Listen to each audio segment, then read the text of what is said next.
This is the Get Savvy Show, brought to you by the Reluctant Leader Academy. I'm your host, Mark Terrell, and on each episode, I'm going to help you get savvy to allow you and your business to grow.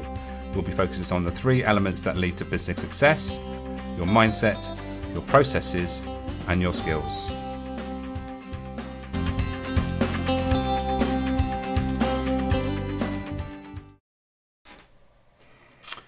Hello and welcome to this edition of the Get Savvy Show from the Reluctant Leader Academy. I'm your host, Mark Terrell, and today, as you will see, we are talking about mental wealth with a guest, Mike Pagan, who has just written a book all about looking after that side of things. I think it's well worth. I've read the book. I highly recommend it. There's got lots of great information in there, and Mike's obviously going to expand on why he wrote his book.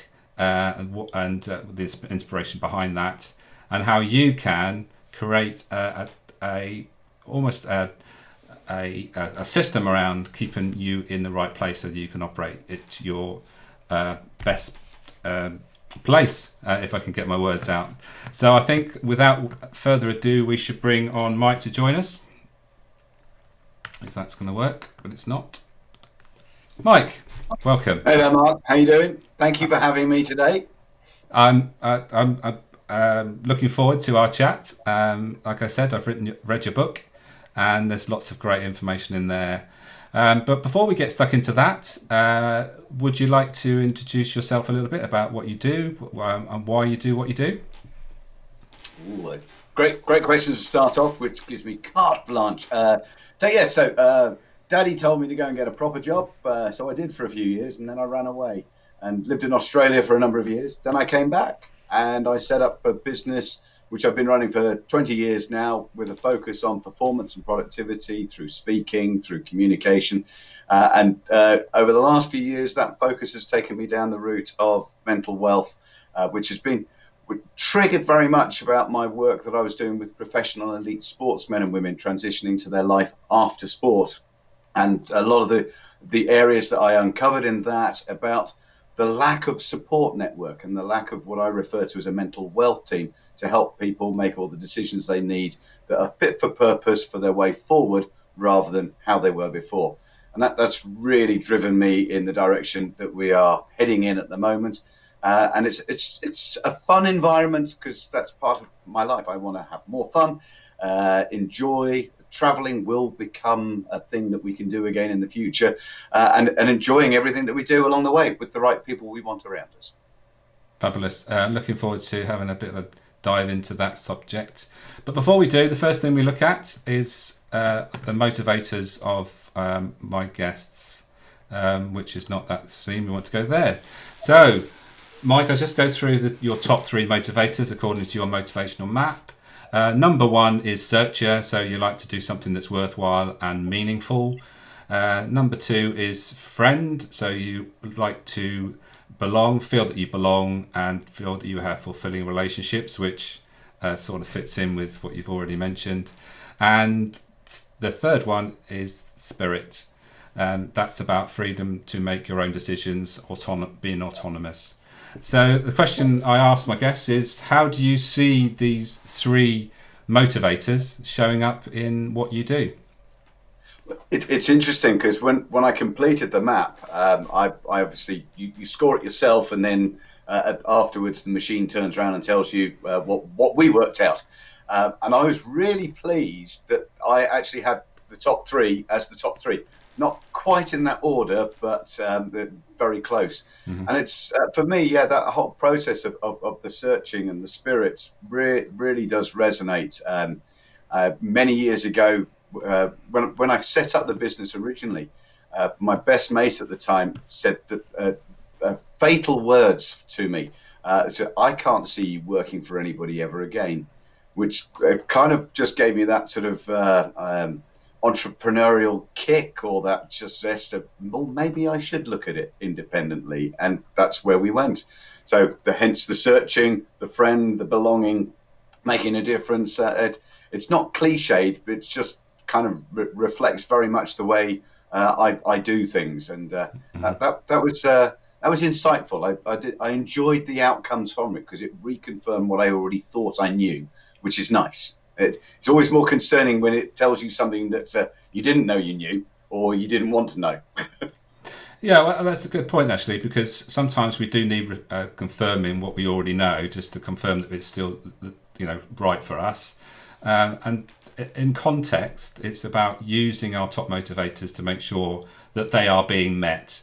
And I think when we go on to talk about the mental wealth side of things, I think it's a really important thing to remember when we are thinking about the steps we take, the businesses we create, the role we have in those businesses, to make sure that they're being met in some way, and it will make a big difference to how we feel about what we do.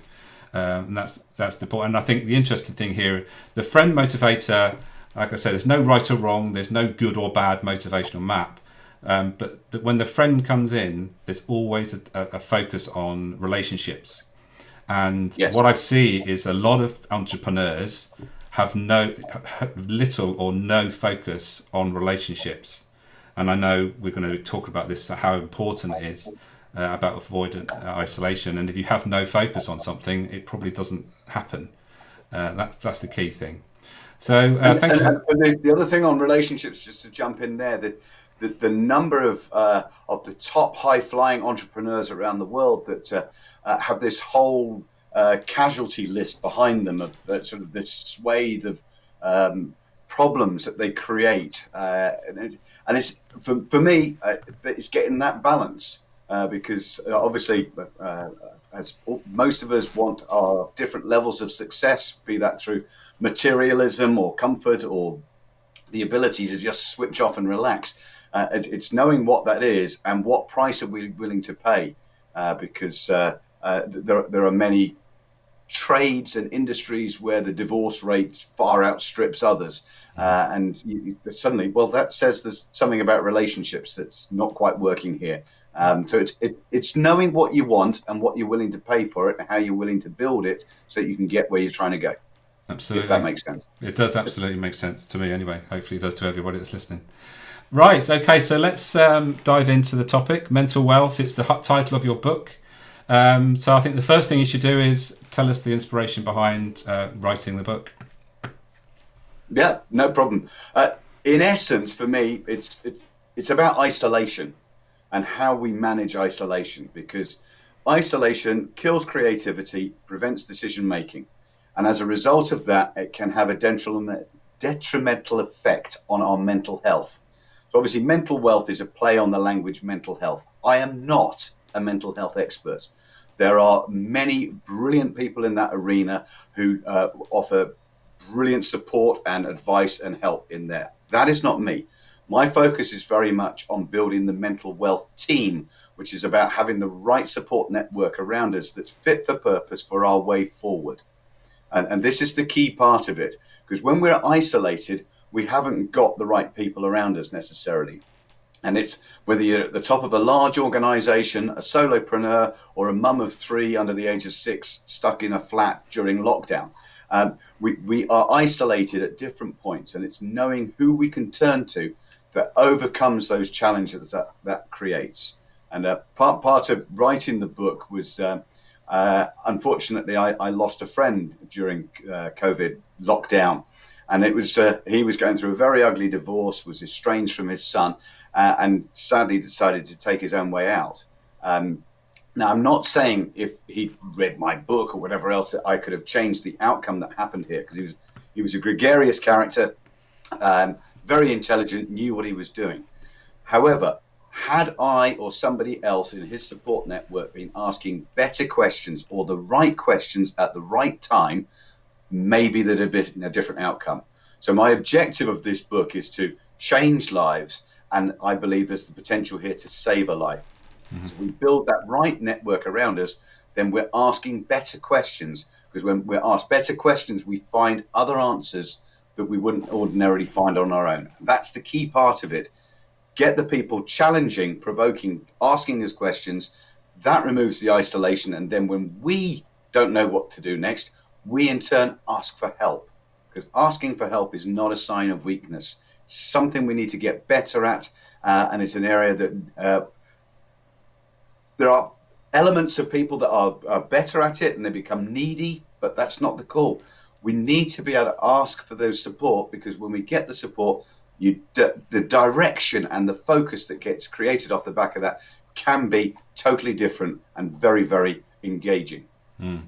So one thing that's come to mind, and I just want what your views are on this, when you talk about male and female.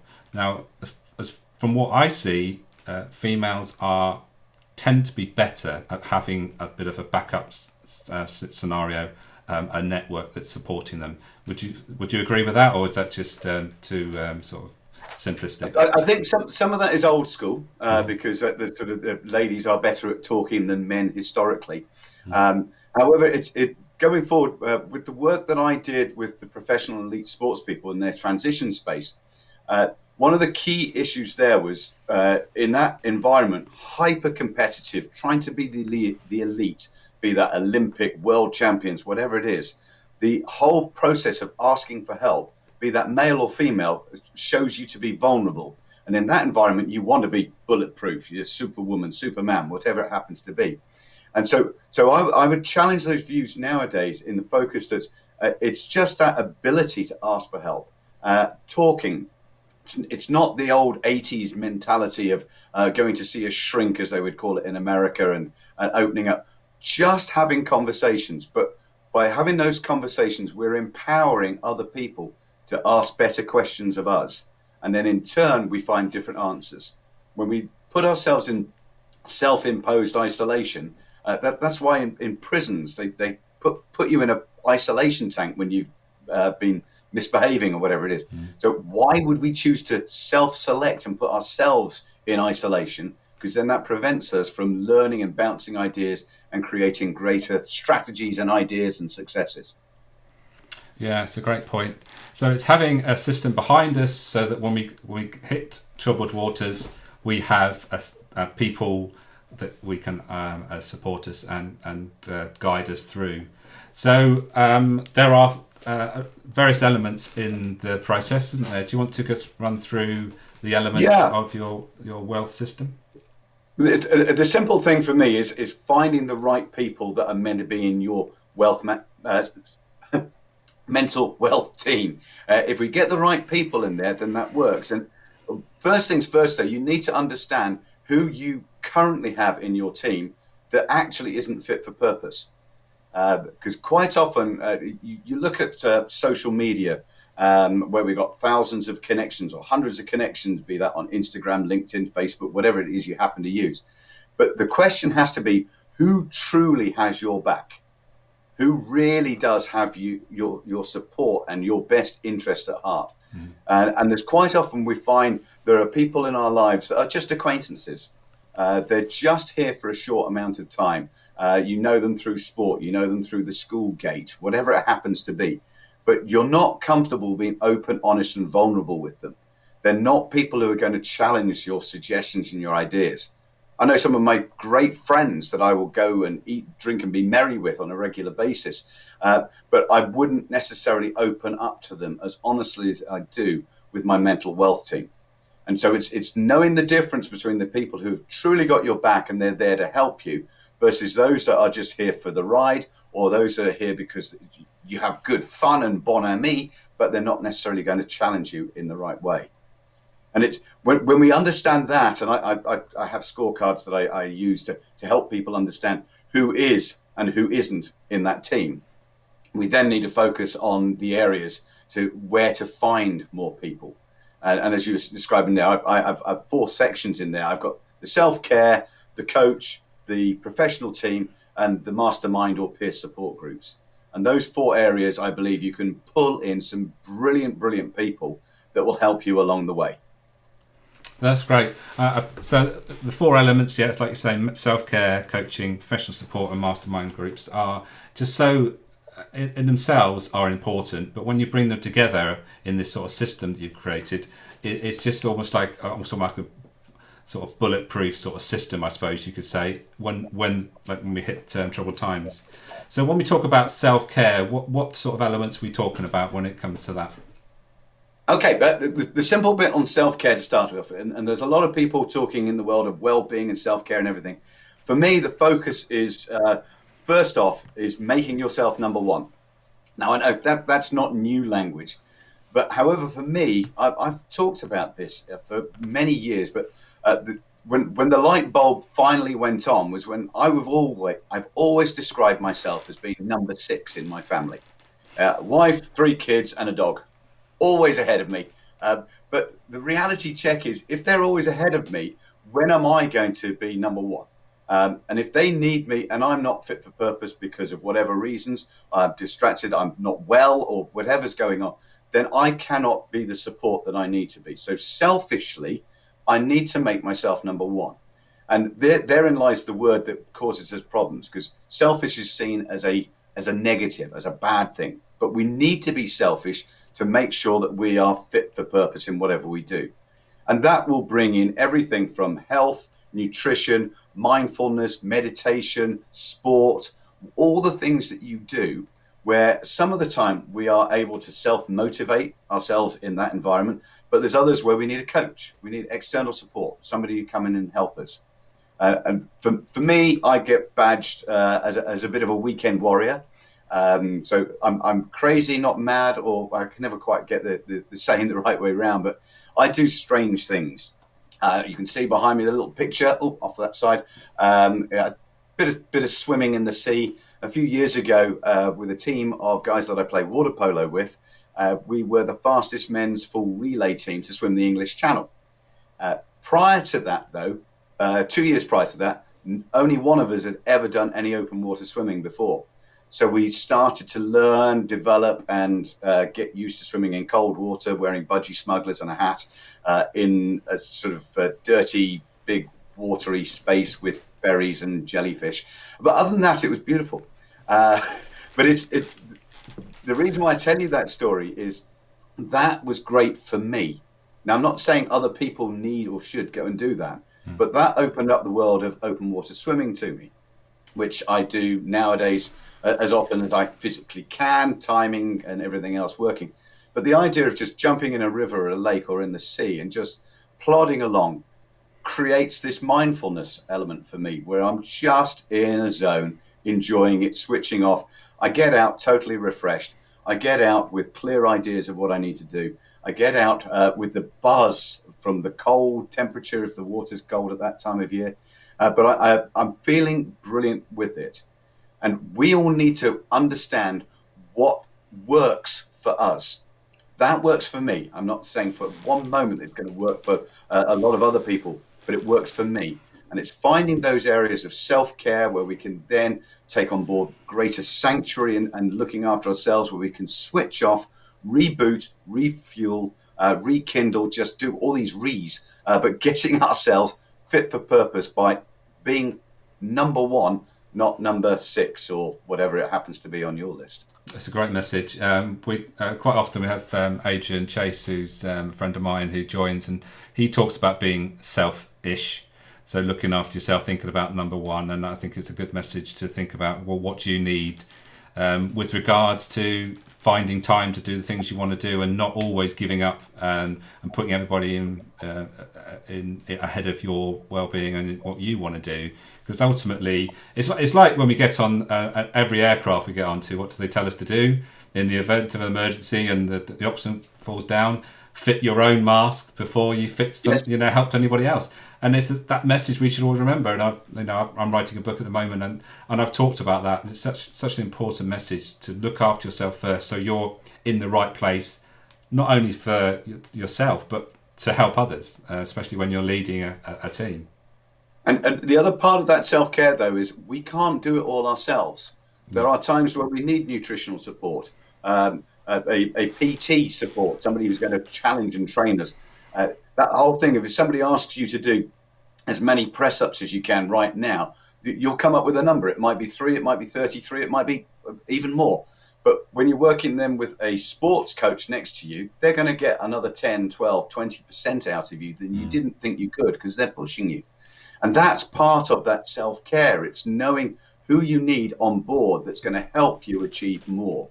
And without always striving for the moon and all of those cliches, because not all of us are physically capable of getting into the Olympics or skillful enough. But we need to know how we can actually enhance that, be that through taking better care of ourselves nutritionally, understanding what we can do more of to just switch off and laugh more.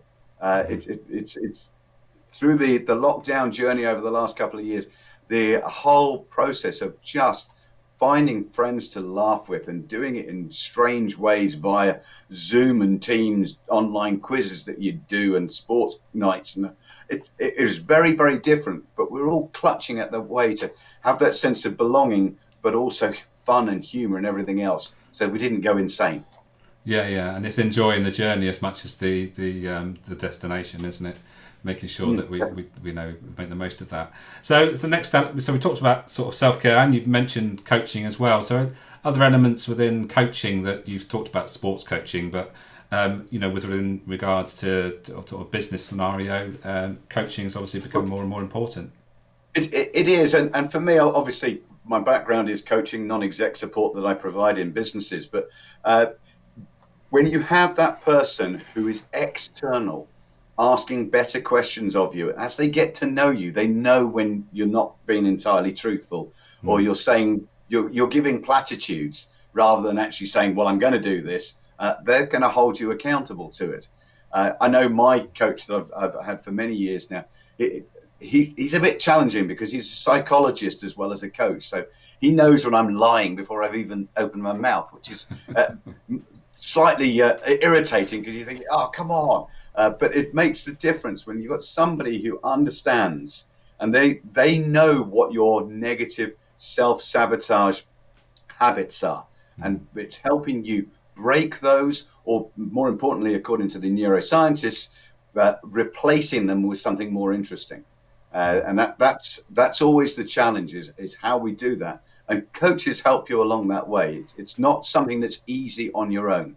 So it's back to asking for help from the people who they're not here with an idiot guide to you and your life on how it's going to fix, but they're there to help you evaluate 2 or 3 options that you come up with, and then the one that you're actually going to stick to and see through. I'm just reading a book by Gretchen Rubin who talks about what makes us do things, and a lot of us are we need to have external accountability as well as internal accountability. It's a really good book, actually, and obviously we have different variations of the strengths of those, but most of us have got something that we need accountability externally because the drive within us isn't sort of enough, for want of a better word. So the accountability thing is really important, and obviously that's it's getting the right accountability, though, isn't it? Because a number of years ago, I was doing some sales training. I was in a group where facilitated, so I paid to be a member of this whole setup, and they had a weekly cold calling challenge that they were trying to get you to do.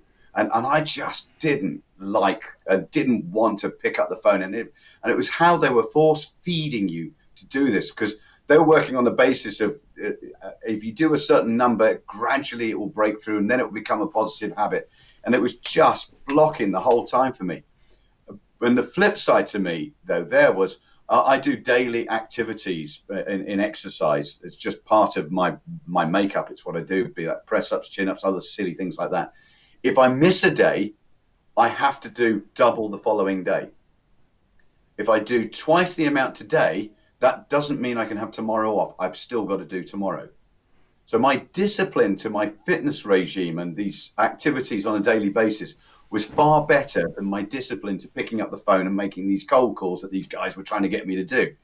And it's finding the balance between what is going to motivate you and make you do stuff to what's just going to be rubbing salt in the wound, and you're just going to hate it, so you're not going to do it, and you become a child, stamp your feet and stop playing. I think it's making it fun and gamifying it a little bit as well. I use a heart monitor thing at MyZone. Basically, whenever I go to the gym, it gives me points for going, and it's just that little reward. I've got my points, but the clever thing about it is that they give you the amount of points that you should do each week, so that once you tick them off, you've achieved something. So it's having some sort of achievement to something that's obviously a long-term goal is again as important as that sort of self accountability, but actually gives you that sort of drive to keep going. And like you've just described, there's a punishment if you miss a week and you don't get your points in that week, then you know that you've got to catch up the next week. Yeah. And that's the ugly word there is discipline. And there are certain things that we are very disciplined to and other things that we avoid. And one of the foundations of all behavioral change is an emotional connection. You read it in any coaching environment, whatever else. So if you can't find an emotional connection, why would we change something? And that's why you see many people, they give up smoking once they've had a scary emotional kick. They stop drinking once they've had a scary emotional kick, i.e. you could die. So therefore you need to stop. And they are able to make that connection and stop it. What we need to do in the rest of the time, though, and this is where coaches and the support network really kick in, is understand what the emotional connection is to where we're trying to get to, so that then overrides the apathy, the laziness, the procrastination, or the faffing about, as I regularly call it, to get us over that hump and then build it into a habit. Yeah. So coaching's so important. So the next one on the list is professional support. So what do you mean by professional support? The simple one, this is the dry bit, but this is accountants, solicitors, and wealth managers. And one of the things in the Western world, we regularly do not know what our parents earn or earned. And likewise, they don't know what we earn or earned. So if we've got these people that are next of kin, our own blood, and we're not comfortable talking about them in total financial intimacy and nakedness, how are we therefore meant to make grown-up decisions if we're not able to do that with those people? So we need to empower and trust professionals, experts who know those areas. And it's the same. I've talked to wealth managers, and they don't seek out the support of others because they think they know enough, and that's where we go wrong. In the noughties, I made some errors in the world of property investing. I made some good decisions, I made some all right ones, and I made some howlers. And that was because my mental wealth team, my professional element, wasn't fit for purpose at that time. The accountants were totally reactive. The legal team didn't exist, and my wealth managers were not asking any questions of what I was trying to do. And that meant that I trusted the wrong people that I thought were experts, i.e. a property agent, who then introduced me to the builders, solicitors, and nothing was done independently. I thought I'd done the due diligence, but I'd only hit the tip of the iceberg. And it cost me a lot. And so that professional team, we don't need them on speed dial, but when you're making grown-up decisions, I know it sounds patronizing, it's not meant to be, but when we're making those serious decisions about life, they ask better questions of us than we will of ourselves. And is that going to help? Right the way down to sort of the commercialization of an idea you've come up with. Do we change roles? Is that actually going to be the right direction? Going back a step so you can go forward 2 years later always sounds very scary at the time and feels very scary. But you've got people asking better questions of you in that environment, then we can achieve so much more. Fabulous. And then the final one is Mastermind Groups, which is I've been a member of a number of Mastermind Groups over the years, and they are really important, especially when you're trying to just push on a bit, and you've got people there. Again, they don't know your business, and they're not experts. They're not giving you expert advice, but they're reminding you what you said. It's a bit like coaching, but more on a group situation. You go into a bit more detail into what a mastermind group is in your book. It's that confidential environment where, back to the terminology I've been using of open, honest, vulnerable, naked, in our business, in our professional, and it's asking for that support. And the Americans try to claim masterminding as through Napoleon Hill and Think and Grow Rich, which is a book many of you, I'm sure, will have listened to or read. But actually, masterminding comes from Birmingham in the UK.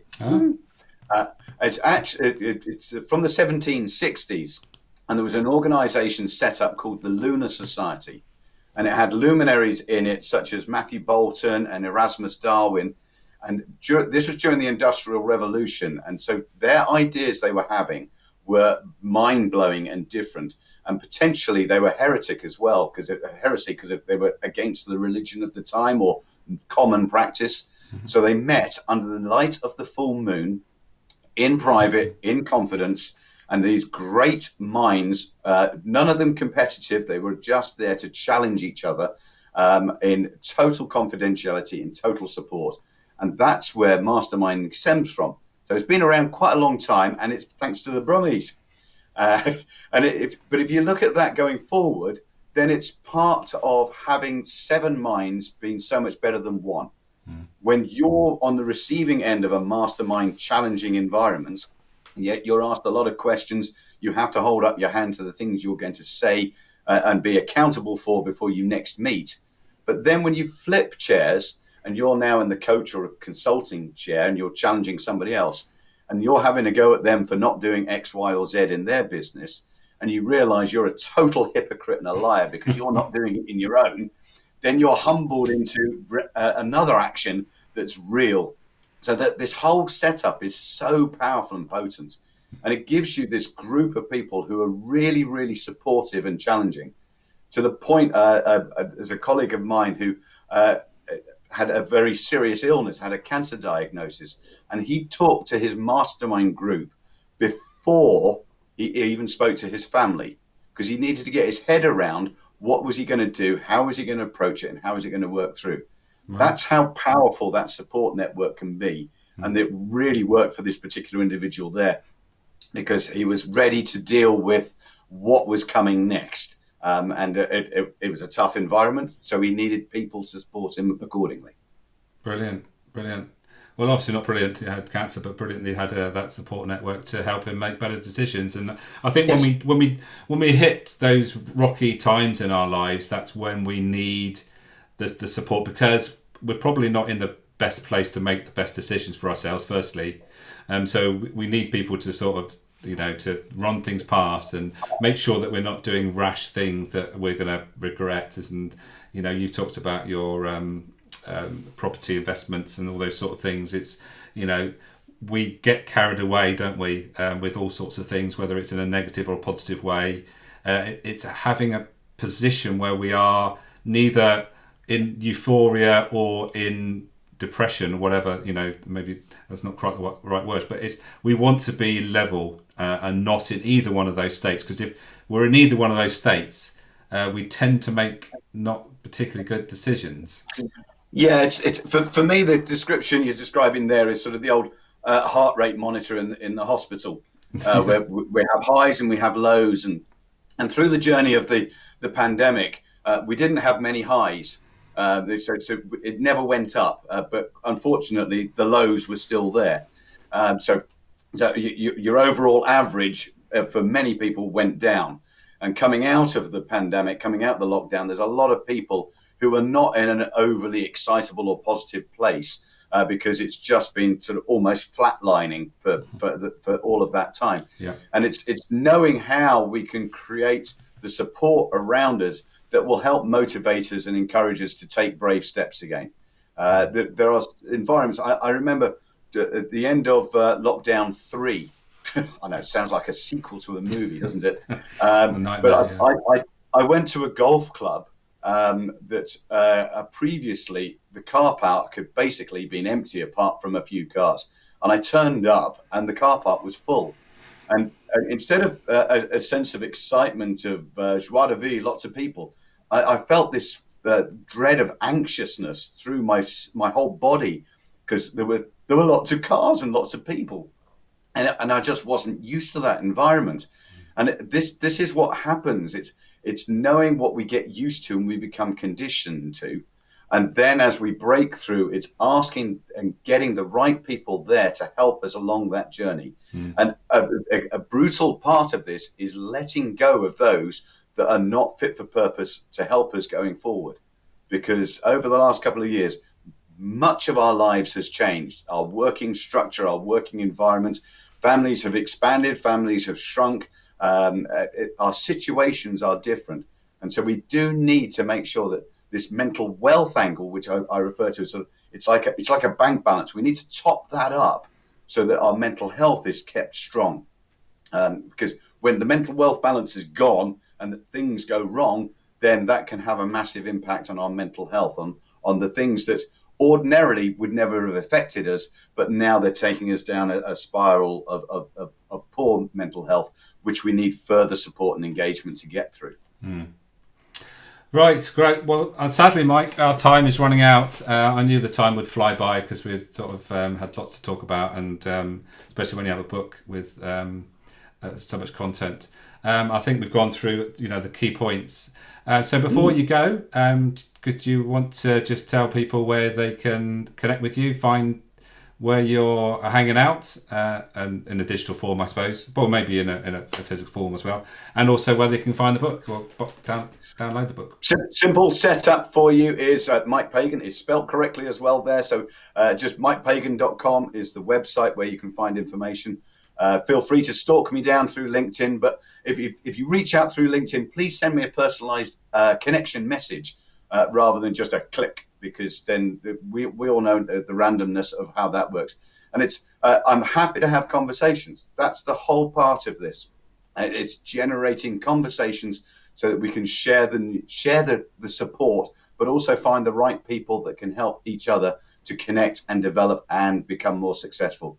Because one of the key messages I always finish with when I'm having a conversation like this, Mark, is that it is the two sides of this. One is I want people to have more fun and enjoyment in what they're doing, and when we have the right people around us, so when things go wrong, we bounce back far more easily because we've got other people to discuss with. But the other side of that is, and this is part of our I believe, our duty as humans. And this is about asking better questions of each other. If somebody that you are in touch with, be that regularly or irregularly, and if you ask that question and how are they, and you get the response, fine. Now, we all know that's an acronym that can mean all sorts of strange things, but the reality check is if your gut feel is saying that answer isn't correct, there's something else, or I haven't spoken to X for a couple of weeks, couple of months, I need to reach out.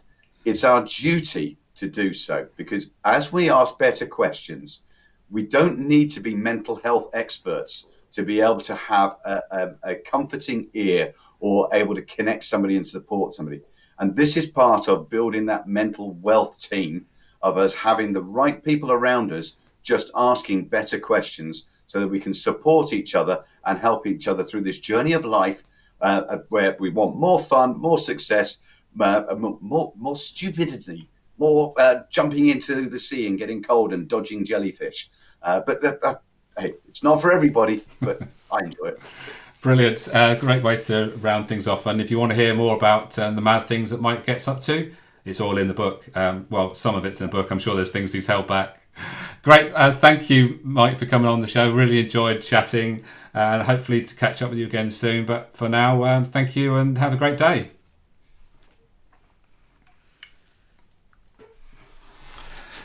Great stuff. So really enjoyed that. Highly recommend checking out Mike's stuff. And as I've got my own copy of the book, then it's well worth a read. Some really good content in there. And on the subject of resilience and making sure that we're taking care of ourselves, I've created, you might have seen it recently, what I call a personal MOT. And if you look at the website address and put /MOT, you'll go there and you'll find how you can complete that, a free success elements scorecard, which gives you an idea of where you're going, what's going right for you and what maybe isn't quite going quite so well. So thank you for listening in. For those that catch this on the replay, please ask any questions that come up, and also share the episode with anybody you think that might benefit from what we talked about. And until the next episode of the Get Savvy Show, I bid you farewell and have a great day.